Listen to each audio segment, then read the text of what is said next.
सगळ्या जणींची तक्रार असते की आमची मुलं पालकच खात नाही। अशा वेळेला अशी ढाबा स्टाईल पालक पनीर घरच्या घरी बनवलेली खाऊ घाला, मुलं 2 चपात्या जास्तीच खातील। नमस्कार, मी मनालीज किचन स्टोरीज मध्ये तुमच्या सगळ्यांचं खूप स्वागत करते। तर चला रेसिपीला सुरुवात करूयात। सगळ्यात पहिल्यांदा पातेलं घेऊन त्यामध्ये पाणी गरम केलं आणि त्याच्यामध्ये पालक जरा 1 मिनिटासाठी आपण उकळून घ्यायचा आहे। 1 मिनिटानंतर तो बाजूला काढून आपण थंड होण्यास ठेवायचा आहे।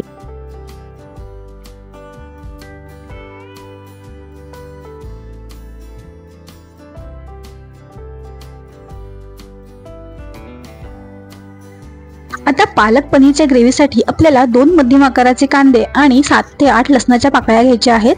तर इथे एका कढईमध्ये तेल घेऊन त्यामध्ये 5 ते 6 मिरी, त्याबरोबरच 2 लवंगा, थोडे दालचिनीचे तुकडे आणि कांदा असा आपण सगळं परतून घेणार आहोत। त्यानंतर आपण त्यामध्ये 5 ते 6 लसणाच्या पाकळ्या, 2 इंच आलं आणि 4 हिरव्या मिरच्यांचा देखील वापर करणार आहोत। हे सगळं आपल्याला छान तेलावर व्यवस्थित परतून घ्यायचं आहे। कांद्याबरोबरच ग्रेव्हीला दाटपणा येण्यासाठी आपण एका अजून पदार्थाचा वापर करणार आहोत। तर तो पदार्थ कोणता आहे यासाठी व्हिडिओ स्किप न करता संपूर्ण बघा। चॅनलवर नवीन असाल तर नक्की चॅनलला सबस्क्राईब करा। आतापर्यंत आपण चॅनलवर महाराष्ट्रीयन पदार्थांसोबत चायनीज पदार्थ, बेकिंग रिलेटेड रेसिपीज, त्याचबरोबर सूप रेसिपीज असे बरेच पदार्थ मी व्हिडिओवर शेअर केले आहेत, ते पण नक्की बघा। तुम्हाला हा व्हिडिओ आवडला तर लाईक करा, आपल्या मित्रमैत्रिणींना नक्की शेअर करा। तर आता आपला इथे कांदा छान परतून झालेला आहे, तो मी एका ताटामध्ये थंड होण्यास ठेवतेय।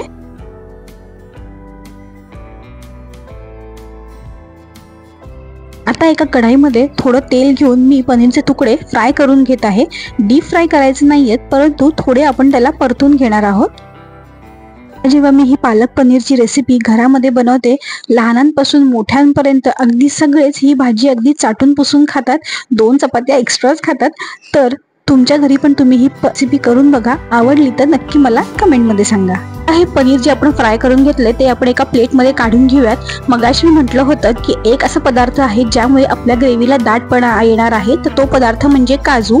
कुठल्याही ग्रेव्हीला दाटपणा येण्यासाठी आपण 7 ते 8 काजू त्या ग्रेव्हीमध्ये वापरू शकतो। तर आता इथे मी हे सगळं वाटण व्यवस्थित वाटून घेतलेलं आहे आणि तेलामध्ये थोडं जिरं, मोहरी, थोडं तमालपत्र आणि हे वाटण टाकून आपल्याला छान एकदा परतून घ्यायचं आहे। वाटणामध्ये आपण जे काजू वापरले आहेत त्यामुळे या ग्रेव्हीला दाटपणा तर येणारच आहे, त्यासोबतच खूप एक रिच फ्लेवर आणि छान चवही येणार आहे।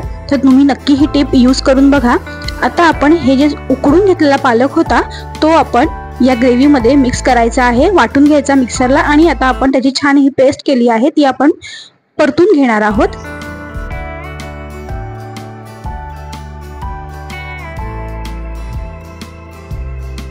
ग्रेव्हीसाठी काढलेलं वाटण आणि पालकची प्युरी आपण एकदा व्यवस्थित परतून झाली की आता यामध्ये आपल्याला थोडीशी हळद, 1 चमचा धनेपूड, अर्धा चमचा लाल तिखट घालायचा आहे।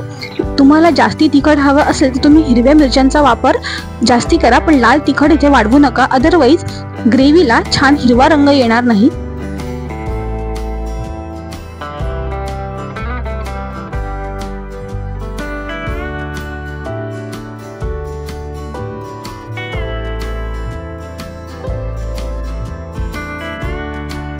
साधारण 5 मिनिटांसाठी आपण ह्याला झाकून एक छान उकळी काढून घेऊयात आणि त्यानंतर आपण आता यामध्ये कसुरी मेथी हातावर छान कुस्करून त्यामध्ये घालायची आहे। त्याचबरोबर थोडासा गरम मसाला व चवीनुसार मीठ आपण यामध्ये घालणार आहोत।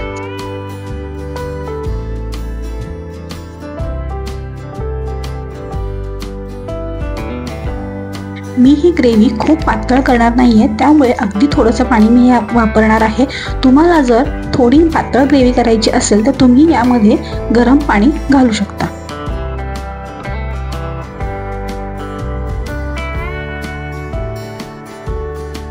आता यानंतर आपण हे जे फ्राय केलेले पनीरचे तुकडे आहेत ते आपण यामध्ये घालणार आहोत आणि हलक्या हाताने आपण याला एकदा हलवून घेणार आहोत।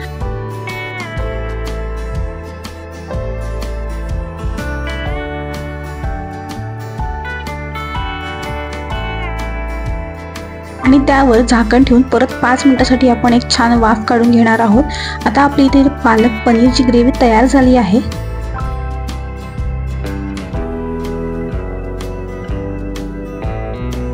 आपल्याला या ग्रेव्हीमध्ये थोडंसं फ्रेश क्रीम घालायचं आहे। त्याचबरोबर फोडणी पात्रामध्ये मी थोडंसं तेल घेऊन त्यामध्ये लाल तिखट टाकलं होतं आणि आता ते मी यामध्ये वरून घालत आहे। तर आपली इथे पालक पनीरची ग्रेव्ही छान तयार झाली आहे। तुम्ही बघत असाल अगदी एकदम रेस्टॉरंट स्टाईल, ढाबा स्टाईल ही दिसते।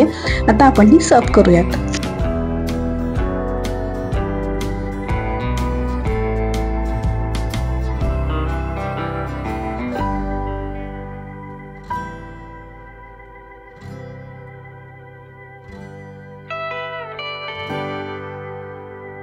तुम्ही बघू शकताय खूप छान झाली आहे पालक पनीरची ग्रेव्ही। एकदम मस्त गर्द हिरवा रंग त्याला आहे। सोबतच थोडंसं मी ह्याच्यावरती अमूल बटर घातलंय आणि परत एकदा थोडंसं फ्रेश क्रीम आणि त्याबरोबरच तेलामध्ये लाल तिखट मिक्स करून त्यावर टाकत आहे।